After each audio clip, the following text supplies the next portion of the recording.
I just wanted to ask you first about this New York Times report. They're reporting that Mr. Duncan, just a few days before he left Liberia, had helped a pregnant woman, helped carry her. She, a few hours later, died of Ebola, and others who interacted with her at that time are either dead or sick. He would have known that she died. He was honest when he came to the hospital about the fact that he came from West Africa, from that area. Did he tell them also that he had been with someone who died of Ebola? I don't know exactly what that conversation took place. They were trained to take that information. They took that information, and Dr. Goop is right that the miscommunication happened. There's no excuse for it, and we're trying to get on with making sure that our citizens are safe here in Dallas. Who is responsible for that failure? Well, I think basically the hospital is first and foremost accountable for all their patients and their safety. I feel great about Presbyterian Hospital. It's historically a great one. My daughter was born there, and I've used it many, many times. When we deal with a tough situation like this, we've got to be perfect. In this case, they weren't. And what about the issue of the ambulance? I mean, even after this, the ambulance was used for another 2 days. I know it had been decontaminated, but it was still in service. Yeah. Now, obviously, that stopped. But was that also a mistake? Well, no, not at all, because they didn't. They assumed this person had some other illness.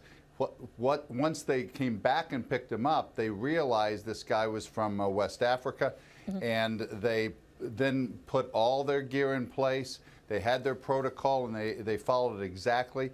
Those folks have been put in isolation at this point. The ambulance has been put in isolation, and once this thing kicked in, I think all the things were done correctly. But that early on decision was important. And one thing that confuses me in terms of what officials really know, and maybe hopefully you can help me understand this a little bit, because if the ambulance is now in isolation because they're worried the virus could be somewhere on it, at the same time they're saying, oh, it's not a hardy virus, it dies very quickly. Those two things seem to be, you know, in conflict with each other. Mayor, are you comfortable that no one else has been infected by Mr. Duncan in Dallas at this point, or are you also unsure? Well, first of all, I think we've got to take every precaution, even though I don't believe that the ambulance is an issue.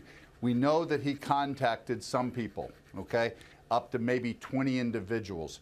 We've got a cross-jurisdictional team tracking each of those individuals, interviewing them to make sure that there are no symptoms shown. As Dr. Gupta said, you cannot transfer this unless you are showing symptoms. And it takes a while to incubate this, so time is on our side to make sure that we capture this and really nip it in the bud so nobody else gets infected. Hopefully in 21 days, everybody's healthy. And let me ask you the question about his identity. Obviously, the family and friends of Mr. Duncan relayed this to the media. The hospital wasn't releasing it. The airline wasn't releasing it. In this kind of a case, I guess I just have to ask you of such important public health, especially when we look at the future here, wouldn't this be a case where you would release the name? No. We are law-abiding governments here, and we've got HIPAA regulations, and we're going to make sure that the patient is first important. And then we're going to make sure that we've followed up everybody he's contacted and make sure that they're not infected, and we monitor those individuals. But privacy is important to me, and I think to this government. I understand that, but what about people who might not know his name, might have come into contact with him and would only know if they saw a picture, so he wouldn't even know their name? Someone he touched when he was buying something at Walmart. I mean, that's frightening, isn't it? No question, and that's where we've got to play detective on this, retrace each of his steps, and find everybody that he's in contact with.